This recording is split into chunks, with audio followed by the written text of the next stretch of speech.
Nashukuru watu wote mliofika mahakamani leo, wanachama, wananchi, viongozi na vyombo vya habari ambao mmefika kwa wingi sana leo. La pili, tutumie fursa hii kurudia na kusisitiza.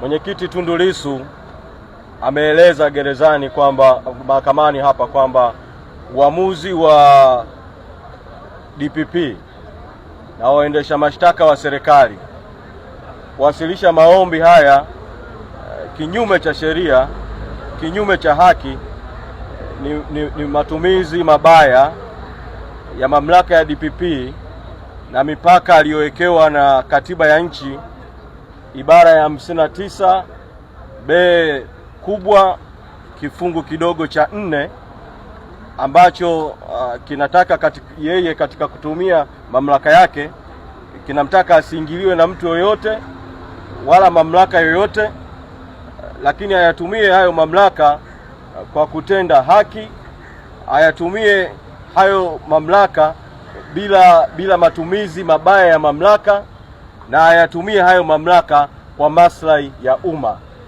Kwa maombi haya yaliyoletwa mahakamani na kwa hoja ambazo mwenyekiti Tundu Lissu amezisema mahakamani, ni dhahiri kwamba DPP amekwenda kinyume na mamlaka hayo ya kikatiba kwa siku hizo 139 ambazo mwenyekiti Lissu amekuwa gerezani. Sasa sisi hatutaingilia maamuzi ya majaji, lakini tunarudia kumtaka DPP, kwa sababu kulisema hili sio kuingilia mambo ya mahakama wala sio kuingilia mambo ya mahakamani.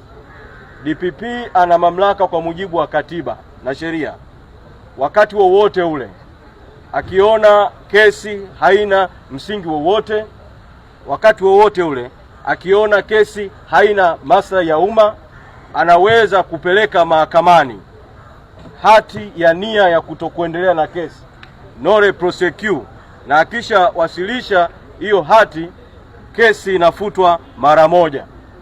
Namna mojawapo ya nchi yetu kuondokana na aibu hii inayoendelea mahakamani, namna ya nchi yetu kuepukana na matumizi mabaya ya fedha za umma, sababu kadiri kesi inavyoendelea kusikilizwa mahakamani. Kwa mfano leo imesikilizwa mahakama ya rufaa, makao makuu ya mahakama yalishahamia Dodoma. Manake majaji wakija mahakamani hapa mahakama ya rufaa ni gharama za umma, wanakuja Dar es Salaam kwa ajili hiyo, ni gharama. Mmeona halaiki ya askari huko nje na magari ya askari na deployment kubwa, sio tu eneo la nje ya mahakama, mitaa mbalimbali, kwa sababu ya kesi hii.